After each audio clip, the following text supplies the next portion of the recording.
Inec, another election monitoring group, passes verdict on outcome of presidential election.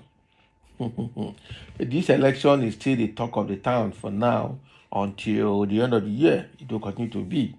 Okay.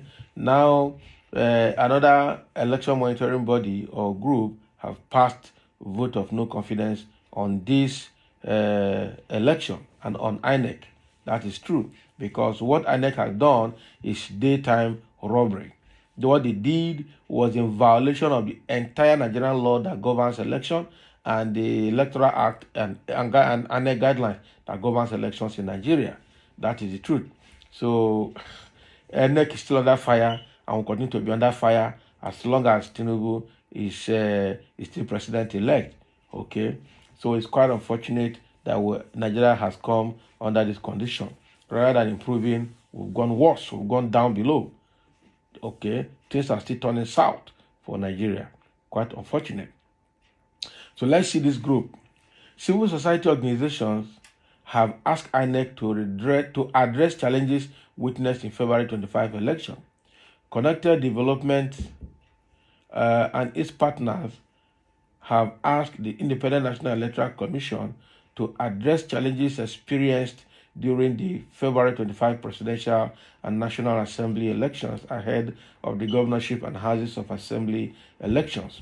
Hamzat Lawal, Chief Executive Officer, CODE, that is Connected Development, who spoke on behalf of the group, said this when he presented the interim statement on the process and conduct of the presidential and National Assembly elections in Abuja on Thursday. Lawal said that the group deployed observers in polling units across the 774 local government areas of the country, as well as the Federal Capital Territory, saying that the findings raised concern about the management of the election. Lawal tasked INEC on swift deployment and early opening of polls, professional conduct of security personnel, and INEC's strict adherence to the use of the bimodal voter accreditation system. Okay. He said the BVS should be used for biometric accreditation and electronic transmission of results from polling units as stipulated by the Electoral Act 2022 and INEC 2023 election guidelines for the conduct of elections. The governorship and state assembly election is yet another opportunity for INEC to redeem her image and earn the trust and confidence of the electorates in our electoral process. More importantly, INEC should ensure transparency of the result management and collation process and make certain that polling unit results are uploaded timely on the INEC result viewing portal. The Ozabe election observation mission was focused on the election day's process, focusing on the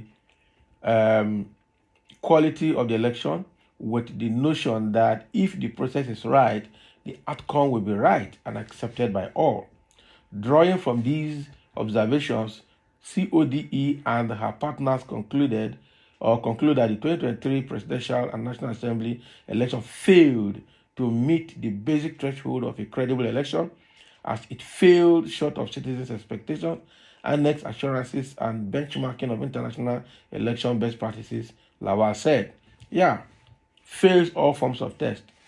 Okay, he said that the interim statement brought to light some of the discrepancies observed, like delay in commencement of polls, low adherence to electoral laws, and slow or non-upload of results, among others.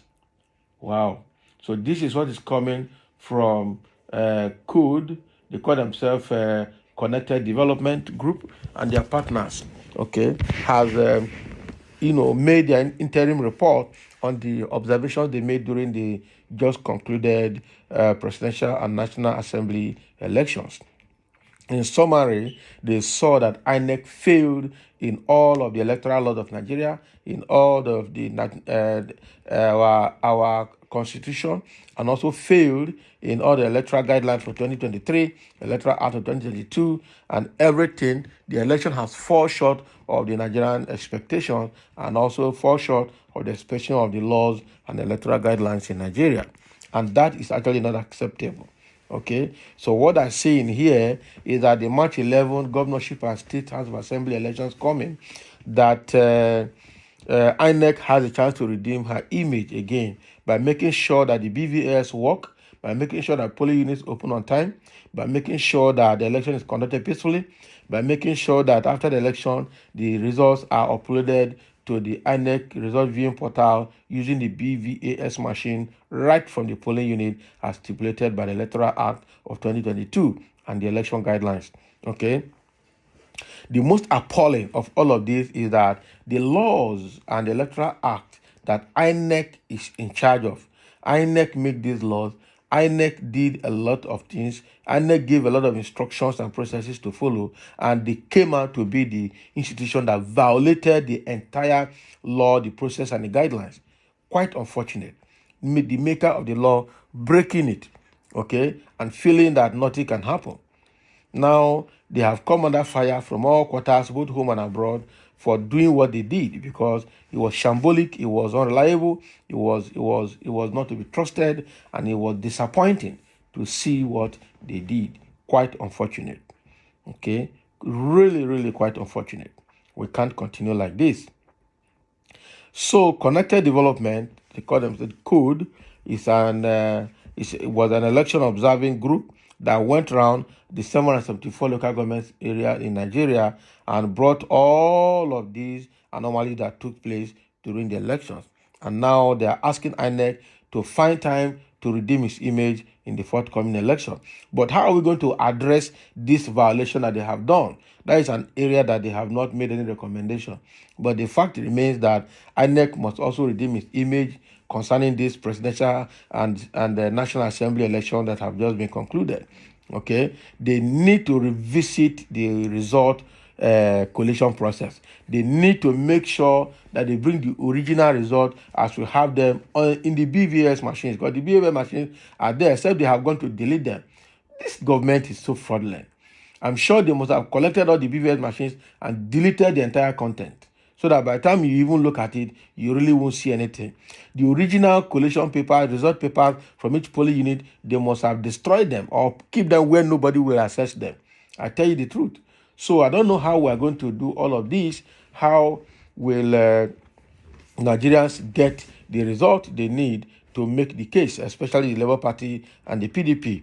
But generally speaking, by going with this code report or connected development report on this election, INEC must right the wrongs. INEC must correct what they have done in this presidential and National Assembly election. They must call a spade a spade. They must reverse this announcement they have made. They must return that certificate of return they gave to Tinubu and make sure they give it to the right person, because Tinubu did not win the election. So thank you for listening, and let's have your comment.